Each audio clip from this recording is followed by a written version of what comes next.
Hey guys, in this video I want to show you how I recycle clay. This is my favorite way to wedge clay and to also use clays of different consistencies, wedging it back together.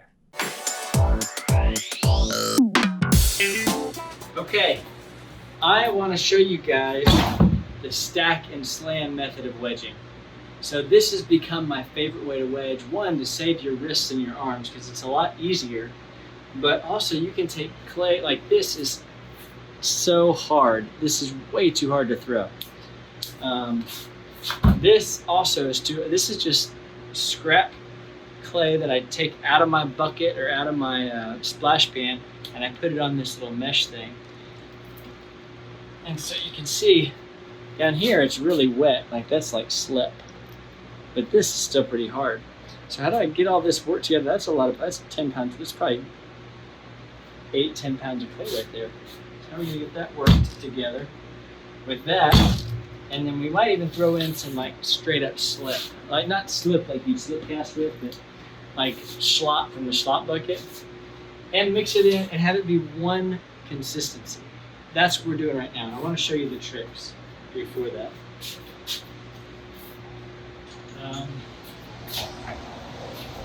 Any wire tool will work like this. So there's a lot better tools than this. Basically, this was an old drill press. It was my granddad's. That I lost the drill. I think the drill press part was gone, but then I just mounted this to a piece of wood, and I have this 20-pound wire there that I use to slice. So let me show you how I do this. Pardon the mess.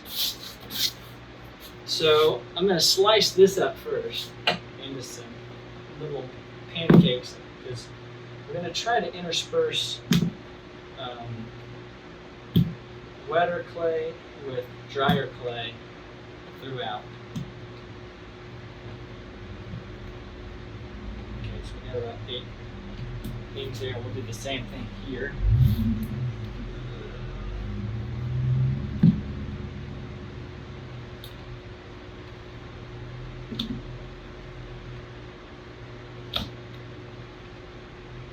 This is just to kind of get a cross section of this stuff to kind of break up the stuff that's on the outside of your stack of scraps. It's usually going to be a lot harder than the stuff kind of more towards the middle. Okay, so I think those are pretty. So what I'm going to do here is I'm just going to kind of mix these up together, one on top of another.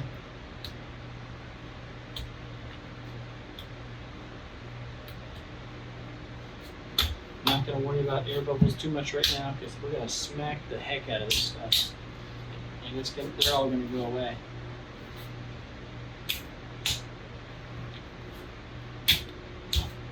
Okay, that's a lot of clay right there. So this is how this works: stack and slam. See, that's like slip right there. This is a little too much for me to work right here. I'm going to cut it in half. And you do need a good solid table to work on. This is just canvas I have down here. So you're going to do this maybe 10 times. You'll do it more than that. You start off doing it 10 times. Cutting it in half, and all the layers are going to always stay kind of like the strata of the earth. They're always going to be laying flat, so you can tell when I cut it, I have these little streak lines here. I always want to keep those going together. I'm stacking it, I'm smacking it, and put it together. This is going to be the perfect consistency. That mix of dry versus wet there for this batch is going to be just perfect. Sometimes there's stuff in there, I don't know what it is. Sometimes I'll find sponges in here. Like I left my sponge in my slip bucket, and I just emptied out my slip bucket.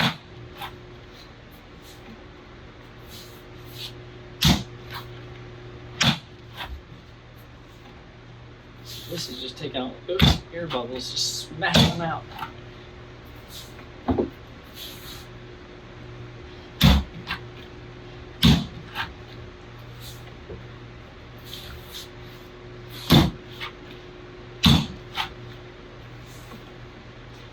don't know what it is, but there's something about using recycled clay that metaphorically, or spiritually, or I don't know what it is, but it is more attractive to me. Oh, I'm kind of out of the picture. Oh, it's so much louder.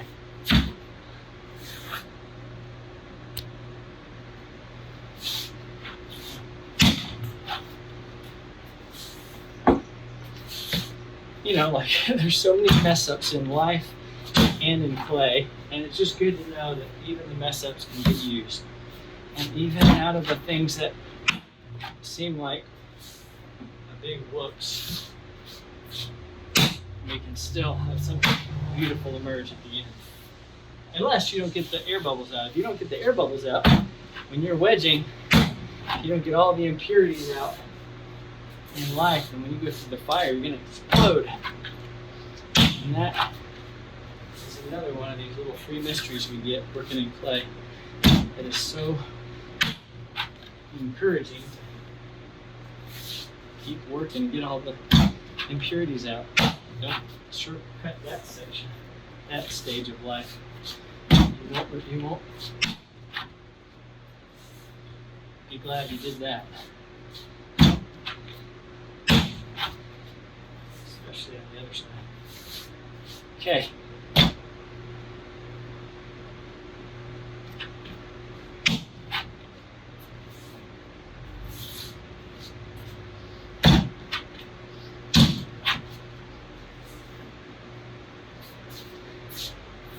Okay. It's pretty good looking clay right there. I don't see any air bubbles, and that is about as consistent as you can get. There's no hard parts, soft parts. This clay is ready to throw right now. I'm going to do this other section right here. So what I like to do when you throw it, so you're going to want to keep this cross section the way the layers are. You're going to want it to go on the wheel like that. So if I'm going to keep it like, I'm not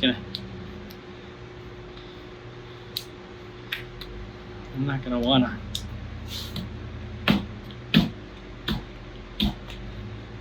This is the way it's going to need to go on the wheel.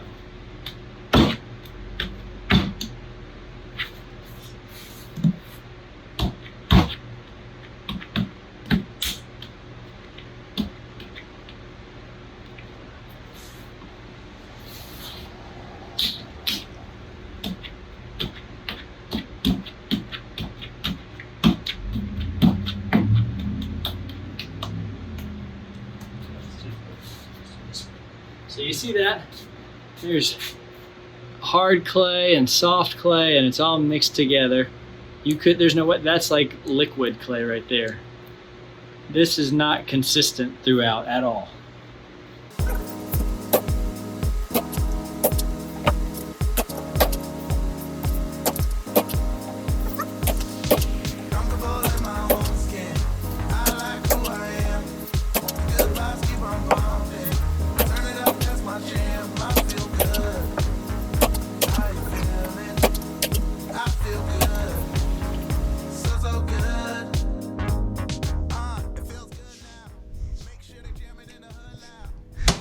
Didn't have my mic on for that.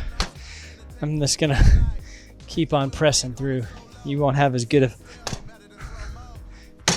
audio for that.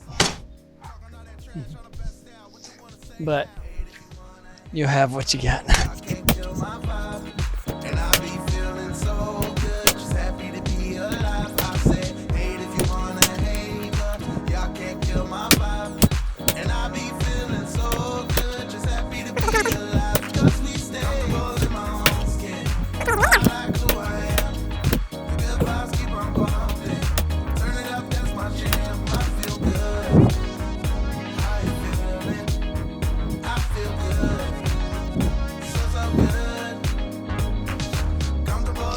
Okay. So each one of those, I'll just put it on the wheel, keeping the strata. I've been smacking it down this way, and that's exactly how I want it to go on the wheel, because all the clay fibers are going in this direction. If I do this, bad news. This is what we want. I mean, I don't know what it'll do. That's just what you're supposed to keep all the clay always going in the same direction. All right. That's it. Hope you enjoyed that. This clay is ready to go. If I wanted to wedge it further, like just do a normal ram's head wedge, I would just go this same direction with the strata so that it's like that. So again, like this. These are little 1 pound balls, make great coffee mugs, about 1 pound.